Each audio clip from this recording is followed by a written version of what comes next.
जय माँ काली। ग्रहों के राजा सूर्य देव जो हमारी आत्मा के मान सम्मान ईगो सरकारी नौकरी के कारक हैं, ये राशि परिवर्तन करने जा रहे हैं। अभी तक ये नीच राशि में चल रहे थे, जिस कारण से ये फल नहीं दे पा रहे थे 1 महीने से। अब ये आ रहे हैं वृश्चिक राशि में। वृश्चिक इनकी मित्र की राशि है, परंतु ये जल तत्वीय राशि है, इसलिए थोड़ी सी परेशानी भी होगी। क्या परिणाम देंगे ये वृषभ राशि वालों के लिए हम चर्चा करेंगे। वृषभ राशि वृषभ लग्न के आधार पे देख सकते हैं। सूर्य का ये जो गोचर होने जा रहा है, ये 16 नवंबर से लेके 15 दिसंबर के बीच में रहेंगे।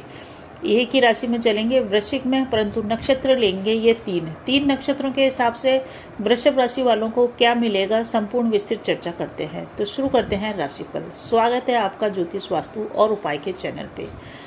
तो सूर्य देव आपकी कुंडली को अगर देखें तो आपके 4th हाउस के लॉर्ड बनते हैं। 4th हाउस हमारी माता का है, हमारे सुखों का घर है। ये प्रॉपर्टी का, भूमि भवन वाहन सभी चीज़ों के सुखों का या भौतिक सुख सुविधाओं का ये घर है। यहाँ के लॉर्ड बनकर के ये आ रहे हैं आपके 7th हाउस में। 7th हाउस होता है हमारे बिजनेस पार्टनर का हाउस, हमारे वैवाहिक जीवन के पार्टनर का हाउस और हमारी इनकम का जो डेली इनकम है उसका भी घर है। साझेदारी का भी यही घर कहलाते हैं। यहाँ पे सूर्यदेव आ रहे हैं, अच्छा परिणाम देंगे बहुत सारी चीज़ों के अंदर, क्योंकि इनकी जो दृष्टि सीधी पड़ रही है आपके ऊपर, आपके शरीर पे, आपके तन पे, आपके व्यक्तित्व पे। तो आपके व्यक्तित्व के अंदर आपके ड्रेसिंग सेंस में इजाफा होएगा और आपका ड्रेसिंग सेंस अच्छा हो जाएगा। आपकी बोलचाल में आत्मविश्वास झलकेगा, कॉन्फिडेंस बढ़ेगा। कॉन्फिडेंस बढ़ने को आप बढ़ाएं, परंतु इसको ईगो का रूप न दें, अहंकारी न बने। ये सूर्यदेव आपको चेतावनी दे रहे हैं। बुध के साथ है, इसलिए बुध आदित्य योग का भी निर्माण हो रहा है। सूर्य 3 नक्षत्रों में गोचर करेंगे। सबसे पहले लेंगे ये विशाखा नक्षत्र, जो कि 16 नवंबर को विशाखा नक्षत्र में चलेंगे, जो कि गुरु का है। गुरु और सूर्य में मित्रवत व्यवहार है। राजा और गुरु दोनों में कभी शत्रुता रहती नहीं है, क्योंकि गुरु हमारे ज्ञान के, धन के, समृद्धि के और हमारे वैवाहिक सुखों के साथ ही साथ हमारे विवाह के भी कारक होते हैं। इस कारण से सूर्य का गुरु के नक्षत्र में गोचर करने के कारण आपका मान सम्मान बढ़ेगा। रुके हुए कार्य आपके पूरे हो सकते हैं, परंतु जितने भी रुके हुए कार्य हैं वो पूरे होंगे। पहले आएंगी रुकावटें, उसके बाद ये पूरे होंगे। गुरु आपकी कुंडली के अंदर अष्टम भाव के मालिक बनते हैं। इस कारण से आय में कमी ये कर सकते हैं, खर्चा अधिक होएगा और अधिक खर्चे के कारण आप थोड़े से तनावपूर्ण रह सकते हैं। 16 नवंबर के बाद 16 से 19 तक यही परिणाम देंगे। इस तरह से देखें तो 19 नवंबर के बाद ये जब शनि के नक्षत्र अनुराधा में जाएंगे और 2 दिसंबर को शनि के नक्षत्र में ही रहेंगे, जो कि शनि आपके है वो योग कारक है, आपके 10वें घर के अंदर चल रहे हैं शनि, और शनि की दृष्टि के अंदर भी है सूर्यदेव। सूर्य इस समय 2-3 प्रॉब्लम के साथ चल रहे हैं। एक तो शनि की दृष्टि चल रही है, दूसरी राहु की दृष्टि चल रही है, परंतु आपकी कुंडली के अंदर शनि योग कारक हैं, 10वें घर में चल रहे हैं। इस कारण से 19 नवंबर से आपके कार्य क्षेत्र में उन्नति होगी। आप अपने कार्य क्षेत्र में अपनी प्रतिभा दिखाएंगे। जिन लोगों की जॉब नहीं है उनकी जॉब लग सकती है। कुल मिला के देखें तो कार्य क्षेत्र के अंदर उन्नति, प्रमोशन की स्थितियाँ निर्मित हो रही है। पिता से आपको सहयोग मिलेगा, पिता आपके सपोर्ट के अंदर आएंगे और कुल मिला के पिता से आपकी ट्यूनिंग अच्छी बैठ सकती है। लंबी दूरी की यात्रा हो सकती है और यात्राएं होना इस समय तय है और यात्रा से लाभ भी हो रहा है। बुध के साथ सूर्यदेव चल रहे हैं। बुध अभी वक्री है और बुध एक तरह से आपके धन की कमी ही करेंगे। धन को आपको बढ़ाने की ज़रूरत रहेगी और आपके धन में कमी होगी। इस कारण से आपके इन्वेस्टमेंट गलत हो सकते हैं। आप शेयर में अगर इन्वेस्टमेंट कर रहे हैं तो थोड़ा सा सावधान हो जाइए, क्योंकि इस समय इन्वेस्टमेंट से आपको नुकसान हो सकता है। सूर्य हमारे आत्मा के कारक है, हमारी हड्डी के कारक है, हमारे ईगो के और हमारे एक तरह से देखें सरकारी तामझाम जितने भी हैं, पद मान सम्मान सबके कारक है। इस कारण से इस समय सरकारी महकमे के अंदर थोड़ी सी उठापटक रह सकती है। सूर्य, राहु और शनि दोनों की दृष्टि में चल रहे हैं। इस कारण से इस समय ये पूरी संभावना बनी है कि आपके साथ ऐसे लोग टकराएंगे जो आपको चीट कर सकते हैं, आपको धोखा दे सकते हैं। ऐसे गलत लोगों का आपका साथ मिल जाएगा। ऐसे गलत लोग जो शायद हो सकता है आपके आसपास के ही हो, वो आपको गलत सलाह देते हैं, गलत कोई आर्थिक रूप से सलाह देते हैं, जिसके कारण आपकी धन की हानि हो सकती है। तो कुल मिला के देखें तो राहु के उपाय आप अवश्य करके चलिए, क्योंकि जब भी सूर्य के ऊपर राहु की दृष्टि पड़ती है तो प्रॉब्लम क्रिएट हो जाती है।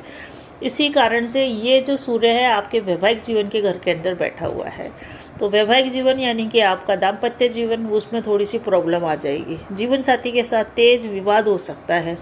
वैचारिक मतभेद हो सकता है। जीवन साथी का व्यवहार इस समय बदल सकता है। कुल मिला के आपका जो लाइफ पार्टनर है, चाहे स्त्री हो, आप स्त्री हो तो पुरुष, पुरुष है तो स्त्री, उनसे उनके व्यवहार में जो बदलाव आएगा वो आपको शत्रुवत लगेगा। रिश्तों में थोड़ी सी कड़वाहट आपके वैवाहिक जीवन में आएगी, जो लोग विवाहित हैं उन लोगों के लिए, परंतु जो लोग अविवाहित हैं उनके विवाह के रिश्ते इस समय आ सकते हैं। अविवाहित लोगों के भी पारिवारिक जीवन के अंदर उथल पुथल हो सकती है। अगर उनके परिवार के अंदर बड़ा भाई है तो बड़े भाई से विवाद हो सकता है, क्योंकि राहु देव चल रहे हैं 11वें घर में। 11वां घर बड़े भाई का भी होता है और आय का भी होता है, तो आय में वृद्धि करने में तो सहायक होंगे, परंतु बड़े भाई से विवाद करा सकते हैं ये, और इसी कारण से पारिवारिक विवाद आपका हो सकता है और बड़े भाई आपके अपोजिशन में आ सकते हैं। अचानक धन लाभ की स्थितियाँ राहु देव निर्मित करेंगे। आपको शिव पूजा लगातार करती रहनी चाहिए। गणेश जी के मंत्रों का जाप, या फिर आप दुर्गा सप्तशती के जो 7 श्लोक है स्टार्टिंग के, उनका जाप आप लगातार करिए। राहु जन्य पीड़ा से आपको मुक्ति मिलेगी। शनि आपके 10वें घर के अंदर मार्गी हो गए। मार्गी होकर शनिदेव आपको बहुत अच्छा परिणाम देंगे कैरियर के अंदर।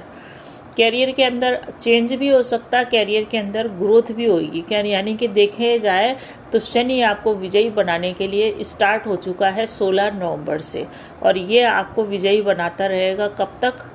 जब तक कि ये यहाँ 10वें घर के अंदर विराजमान है। यानी कि 29 मार्च 2025 तक आप कई मामलों में कार्यक्षेत्र में विजय प्राप्त करेंगे।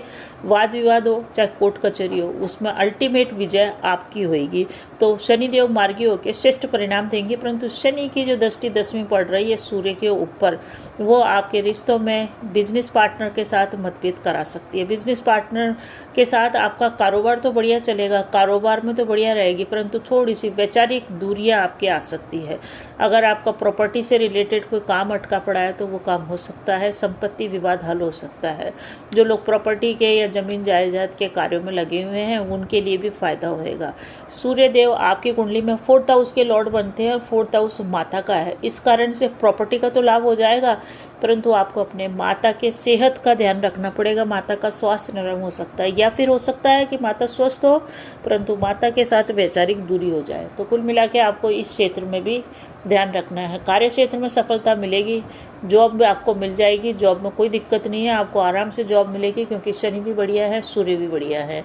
तो जॉब से रिलेटेड प्रॉब्लम हल होएगी। बहुत सारे लोगों के समय जॉब लग जाएगी।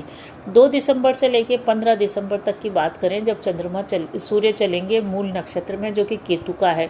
सूर्य जब भी मूल नक्षत्र में आते हैं तो राजनीति में रहने वाले लोगों के लिए बड़ा फायदा मिलता है। जो भी लोग राजनीति के अंदर सक्रिय है या जिनका कार्यक्षेत्र राजनीति में है, उनको एक हाइट देखने को मिलेगी। तो वृषभ राशि वालों के लिए बहुत सारी चीज़ें अच्छी भी हो रही है, परंतु स्वास्थ्य का मोर्चा थोड़ा सा कमज़ोर नज़र आ रहा है। आपको हड्डी से रिलेटेड प्रॉब्लम हो सकती है। आपको अपने खुद के स्वास्थ्य का ध्यान रखना है, अपने माता के स्वास्थ्य का भी ध्यान रखना है, और जीवन साथी के भावात्मक स्वास्थ्य का ध्यान रखना है। मानसिक स्वास्थ्य का आपको ध्यान रखना। जीवन साथी का सम्मान करें, बेहद ज़रूरी है इस समय, क्योंकि जीवन साथी आपके सपोर्ट में है, परंतु गृह स्थितियाँ ऐसी है कि वो आपको शत्रुवत लगेगा। उसके साथ तालमेल बैठाने में आपको प्रॉब्लम आएगी और वैवाहिक रिश्ते में थोड़ी सी निराशा आपको हो सकती है। लोगों को सही तरीके से पहचानें, जीवन साथी को सम्मान दें। साझेदारी का व्यापार आपका अच्छा चल ही रहा है। कुल मिला के देखें तो सूर्य का जो ये गोचर हो रहा है, ये नक्षत्रों के हिसाब से आपके लिए ठीक है, कोई आपके लिए ज़्यादा प्रॉब्लम नहीं है। बस वैवाहिक जीवन को ही आपको संभालना है, क्योंकि सूर्य जहाँ भी बैठता है उस क्षेत्र को जलाता है, उस क्षेत्र में तपन गर्मी उत्पन्न कर देता है। तो अभी आपके वैवाहिक जीवन के अंदर थोड़ी सी गर्माहट, या गर्माहट का मतलब है थोड़े से मतभेद पैदा हो सकते हैं। अपने ईगो को त्यागें। अपने स्वास्थ्य में क्या क्या चीज़ का ध्यान रखना है। आपको हड्डी से रिलेटेड प्रॉब्लम हो सकती है, सिर दर्द हो सकता है, या फिर आपको कमर के निचले हिस्से में दर्द की या पेन की शिकायत रह सकती है। ब्लड प्रेशर को नॉर्मल बना के चलें। अपने सूर्य को अच्छा करने के लिए आपको 2-3 उपाय अवश्य ही करना चाहिए। पहला उपाय तो है कि आप सूर्य के आदित्य हृदय सूत्र का पाठ करें, सूर्य को जल दें, अपने पिता का सम्मान करें। दूसरा उपाय यह है कि कोई सा भी ग्रह कितना भी प्रतिकूल हो, उसको शुभ करने के लिए विष्णु सहस्त्र नाम का जाप ही केवल काफ़ी रहता है। तो विष्णु सहस्त्र नाम का जाप करें, आपको जीवन में लाभ अवश्य मिलेगा। साथ ही साथ शिव आराधना से भी अपने आप को जोड़े रखें। आपको मेरे समझाने का तरीका अच्छा लगता है तो प्लीज़ कमेंट अच्छा सा कीजिए, और जय श्री राम भी अवश्य लिखिए।